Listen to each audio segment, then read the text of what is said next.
So here we are, all cut out, and this is where you just take the pattern off, which is nice about the tape is it just peels right off. And it reveals the color, our green leaf. So I'm going to go through and take the pattern off every single piece, and then we're going to shape every single piece. And when I say shape every single piece,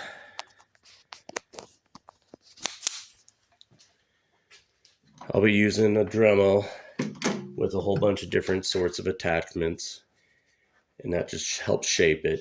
I'll also be using an assortment of sanders. Let's see, I have palm sander and an orbital sander, and sometimes it entails using a disc sander or an oscillating sander.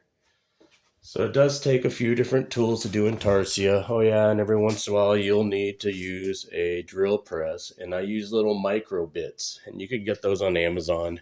They're fairly cheap. Anyway, back to this. I'm going to take all the pattern off and get it ready to start shaping.